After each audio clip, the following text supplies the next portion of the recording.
삐뚤 부분만 좀 빠르게 가지런히 할 수 있느냐라고 물어보시는 분들이 굉장히 많습니다. 하지만 이 앞니 부분 교정이 짧게 걸리고 뭐 가격도 조금 더 저렴하고 그래서 무턱대고 했다가 예상치 못한 결과들이 생김으로 인해서 당황하게 되는, 내가 원하던 결과가 아니기 때문에 또 실망하게 되고 그로 인해서 또 재교정을 한다든지 하는 상황까지도 벌어질 수 있기 때문에 부분 교정을 하시는 분들은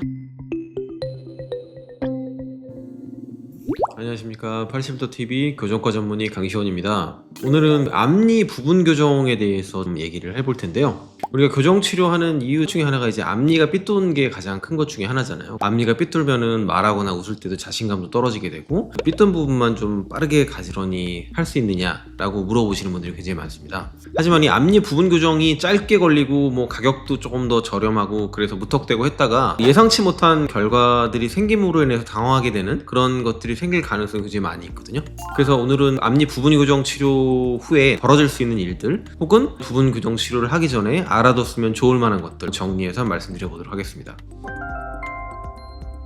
그래서 이 앞니 부분 교정이 뭐냐? 제 첫 번째 작은 어금니에서 작은 어금니 많아봐야 그래서 한 6개 내지는 8개 정도 치아에 앞니에 장치를 붙이든지 해서 그 부분의 치아들만 부분적으로 이동시켜서 치아 이동을 하는 치료를 앞니 부분 교정이다 라고 이해를 하시면 됩니다. 앞니 부분 교정 치료에 적당한 케이스를 골라서 치료를 잘 받았다 그러면 대략 기간은 뭐 3에서 6개월 정도 빨리 끝난다는 의미에서 앞니 급속 교정이다 라고 부르기도 하고 앞니 부분 교정이다 라고 부르기도 합니다. 이 앞니 부분 교정이 언제 사실은 제일 적당하냐면 어금니 교합은 정상인데 앞니만 약간 삐뚤은 경우, 이런 경우에 사실은 앞니 부분 교정에 제일 맞는 상황이라고 보시면 돼요. 근데 실제로 앞니 부분 교정을 원해서 병원에 오시는 분들 중에 이런 분들은 거의 없습니다. 부분 교정만으로는 굉장히 제한점이 있는 그런 것들을 가지고 있는 경우들이 사실 대다수예요. 그래서 우리가 부분 교정을 하기로 우리가 고려를 한다면 지금 제가 말씀드리는 부분들을 꼭 고려를 해보시는 게 좋습니다. 첫 번째는 앞니 부분 교정은 덧니가 좀 심하지 않은 경우에 가능하다라고 이해를 하시면 좋아요. 보시면 앞니 부분 덧니가 굉장히 많잖아요. 교환면 사진에서 봤을 때 두 번째 앞니가 거의 안쪽으로 들어가 있고, 그리고 정면에서 봤을 때 사실은 굉장히 덧니가 좀 많이 있는 걸 볼 수 있거든요. 그러면 이거를 이제 앞니 부분만 치아 이동을 해서 펼 수 있느냐? 이 어렵겠죠. 딱 보기에도 보면은 이 정도 공간에 앞니를 끄집어내서 배열을 한다는 건 거의 불가능하거든요. 만약에 가능하더라도 앞니들이 굉장히 앞으로 나올 수밖에 없어요. 그러면은 사실은 굉장히 보기 안 좋은 형태의 배열이 될 수밖에 없죠. 그래서 이렇게 덧니가 좀 많이 있는 경우는 앞니 부분 교정을 통해서 이거를 앞니만 핀다, 이건 사실 어렵죠. 그리고 추천하지도 않고요. 반면에 이제 그럼 가능한 경우는 어떤 경우냐면, 이 부분은 이제 앞니 부분에 똑같이 덧니가 좀 있는데 경미하죠. 이 정도 조금 이제 틀어진 정도이고, 이런 부분들은 앞니 부분만 장치를 붙여서 앞니 부분 교정을 해도 이렇게 가지런히 만들 수 있다는 거죠. 그 다음에 두 번째 고려해야 될 거는 앞니 교정으로 중앙선을 맞추기가 어렵습니다. 또는 앞니 교정을 통해서 중앙선이 맞던 게 오히려 틀어질 수도 있어요. 사실 어금니를 움직이는 게 아니라 앞니만을 피는 치료이기 때문에 덧니의 양이 많은 쪽에서 적은 쪽으로 중앙선이 약간은 이동하게 됩니다. 그래서 교정 전에 중앙선이 얼굴하고 맞았던 분들은 덧니를 피면서 오히려 중앙선이 약간 더 틀어지는 방향으로 이동하는 경우도 있어요.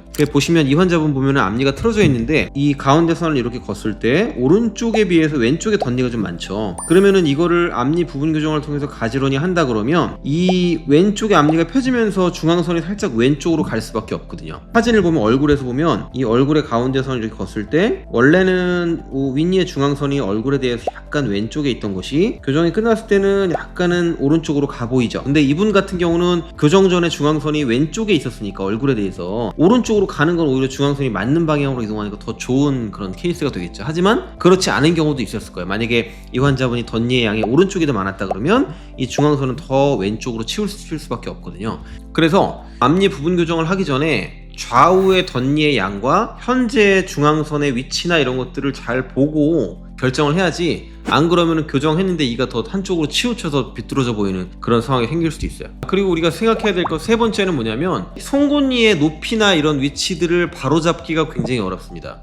오른쪽 송곳니의 위치가 여기 있고요. 왼쪽 송곳니는 약간 높은 데 있잖아요. 그러면은 이걸 우리가 앞니 부분 교정에서 의도하는 건 뭐냐면은 이 송곳니, 높이 있는 송곳니가 이렇게 내려오면 좋잖아요. 근데 실제로 장치를 이렇게 앞니에만 붙여서 배열을 하게 되면 이 송곳니가 내려오는 게 아니라 앞니가 이 송곳니를 따라 기울게 됩니다. 그래서 원래는 앞니 부분은 비대칭이 없었는데 더 비대칭이 생기는 상황이 벌어질 수도 있다는 거죠. 그래서 내가 앞니가 삐뚤어서 앞니 부분 교정을 원하는데 송곳니의 위치가, 높이가, 좌우가 다르다, 그러면 사실은 앞니 교정을 하기에는 적당한 케이스는 아니라고 보시면 됩니다. 그 다음에 우리가 네 번째로 생각할 수 있는 거는 돌출. 앞니가 돌출되어 있는 건 사실은 부분 교정으로 고치긴 어렵습니다. 전체적으로 앞니가 나와 있는 돌출 같은 경우는 발치를 하면은 물론 이제 발치 교정을 통해서 앞니를 넣을 수도 있지만, 발치를 안 하더라도 전체적인 교정을 통해서 어금니부터 다 움직여야 되는 그런 교정을 해야지만 이제 돌출이 줄어들 수 있는 거죠. 그래서 앞니 부분 교정을 통해서 내가 돌출입을 줄이겠다라고 하는 건 사실은 이제 욕심이라고 보셔야 되고, 다만 어떤 경우가 있냐면 우리가 전체적으로 앞니가 나온 게 아니라 치열 중에서 앞니 한두 개만 앞으로 이렇게 나와서 보이는 경우들이 있거든요. 그런 경우는 부분 교정을 통해서 그 나와 있는 한두 개를 뒤로 넣어주는 거는 대부분 가능하다고 보시면 됩니다.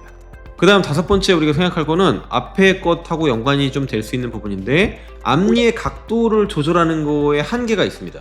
이제 웃을 때 예쁘려면 앞니가 가지런한 것도 중요한데 앞니의 각도가 굉장히 중요하거든요. 앞니가 너무 이렇게 뻗어 있으면 가지런해도 웃을 때 안 이쁘게 될 수 있어요. 이런 경우에는 앞니 각도를 좀 숙여주면 좋은데, 그런 것들이 사실 앞니 부분 교정만 해서는 굉장히 어려운 경우들이 많아요. 이 환자분 보시면 옆에서 봤을 때 앞니가 굉장히 앞으로 좀 뻗어 보이잖아요. 이걸 이제 앞니 부분 교정을 한다고 하면 얘네들이 가지런히는 됩니다. 가지런히 돼서 이렇게 들어가 있는 것들이 나와서 반듯하게는 되지만 이 각도 자체가 개선이 안 돼요. 앞니가 이렇게 뻗쳐 있는 것들이 개선이 안 되기 때문에 이는 가지런한데 뭔가 웃을 때는 어색하고 안 이쁜 그런 스마일이 될 수밖에 없죠. 그래서 이런 환자분들 같은 경우는 이렇게 뻗어 있는 거를 전체적인 교정 치료를 통해서 이렇게 숙여주는 거죠. 이렇게 뻗쳐 있던 스마일 라인이 이렇게 앞니가 좀 숙으면서 조금 더 예쁜 스마일로 바뀌게 될 수 있는 거죠. 그래서 앞니 부분 교정만으로는 이런 결과를 만들어내긴 어렵다. 그렇게 이해를 하시면 좋을 것 같아요. 그 다음에 우리가 여섯 번째로 고려해야 될 거는 치간 삭제라는 거를 거의 동반할 수밖에 없습니다. 앞니 부분 교정에서는. 앞니 부분을 한 0.5mm 정도 이렇게 삭제를 해주는 겁니다. 아주 얇게 다듬어 준다고 보시면 되는데 0.5mm 정도 삭제, 이렇게 했을 때는 사실 특별한 문제가는 사실은 없다라고 많은 연구나 이런 것들을 통해서 밝혀져 있긴 해요. 우리가 전체 교정을 하게 되면 그 공간을 만들 때 우리가 이제 옆으로 좀 넓혀줄 수도 있고요. 그리고 어금니를 뒤로 밀어서 공간을 확보할 수도 있어요. 그래서 다양한 방법을 통해서 공간을 만들어서 앞니를 펼 수 있는데, 이 앞니 부분 교정에서는 어금니를 못 움직이니까 이제 그런 것들을 못 하거든요. 그렇게 되려면 사실은 이제 치간 삭제라고 하는 방법들을 거의 대부분 조금씩은 돼야, 그래야지만 이제 가지런히 되죠. 그걸 안 하면 어떻게 되냐면 앞니가 펴지긴 펴는데 앞으로 이렇게 뻗어지면서 펴지게 됩니다. 그러면은 아까 말씀드렸듯이 굉장히 안 이쁜 스마일이 되잖아요. 그런 것들이 안 되게 하려면은 치아 사이를 다듬는 치간 삭제라고 하는 거를 대부분 앞니 부분 교정에서는 동반한다고 보셔야 될 것 같아요. 그리고 이제 마지막으로 우리가 생각해야 될 건 뭐냐면, 이가 깊게 물리는, 윗니가 아랫니를 많이 덮고 있는 과계교합이라는 증상이 있는데, 그런 과계교합이 있는 증상이 있는 상태에서 부분 교정을 했을 때는 유지가 어려울 수 있습니다. 유지가 어렵다는 거는 어느 정도 시간이 흘렀을 때 다시 틀어진다거나 다시 벌어진다거나 하는 증상들이 올 수 있어요. 부분 교정은 짧게 교정을 하니까 유지 장치 안 해도 되는 거 아닌가? 그렇게 생각할 수 있으시거든요. 근데 오히려 그 반대입니다.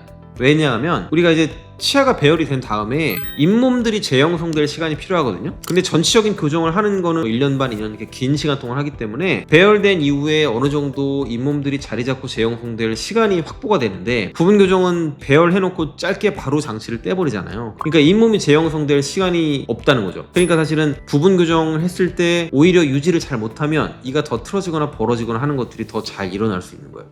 그래서 앞니 부분 교정을 했을 때는 고정식 유지 장치라는 거를 붙여주는 거를 거의 필수적으로 해야 된다고 보셔야 될 것 같아요.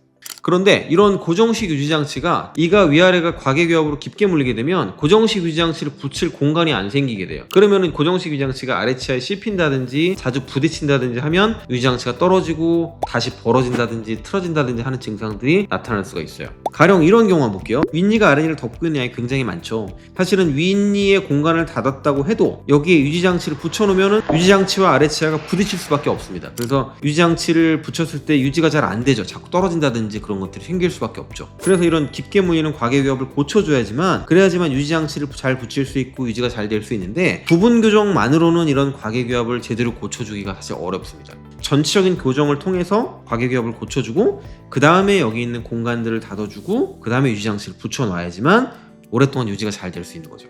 특히 이렇게 앞니에 이 보여드린 케이스처럼 이렇게 공간이 있는 경우는 재발이 굉장히 잘 됩니다. 교정이 끝난 다음에 유지 장치를 제대로 안 해놓고 장치를 떼면 다시 또 벌어질 수밖에 없거든요. 그래서 이런 경우는 더더욱이나 특히 깊게 물리는 증상을 열어놓고 개선을 해놓고 그 다음에 유지 장치를 안전하게 붙여놔야지만 교정이 끝나고 나서 유지가 좀 잘 될 수 있다고 반드시 이해를 하셔야 됩니다.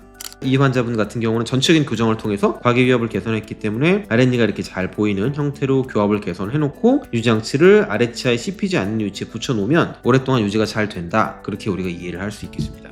실제로 이런 과계교합 증상이 있는데 앞니 부분 교정을 해서 유지장치를 어떻게 억지로 붙여놓은 상태에서 유지장치가 자주 탈락을 하고 재교정을 하러 오시는 분들이 굉장히 많아요. 이 앞니 부분 교정이 굉장히 기간도 짧고 내가 원하는 부분만 짧게 고칠 수 있으니까 굉장히 팬시해 보이고 좋아 보이지만 굉장히 많이 고려해야 될 부분들이 있고요. 그래서 이런 부분들이 고려되지 않으면은 교정이 끝난 후에 굉장히 불만족스럽고 내가 원하던 결과가 아니기 때문에 또 실망하게 되고 그로 인해서 또 재교정을 한다든지 하는 상황까지도 벌어질 수 있기 때문에 부분 교정을 하시는 분들은 반드시 이런 것들을 잘 고려해 보시고 충분한 상담을 거치고 그리고 결정하시는 게 좋다고 생각이 듭니다. 이상 81도 TV 교정과 전문의 강시원이었습니다. 감사합니다.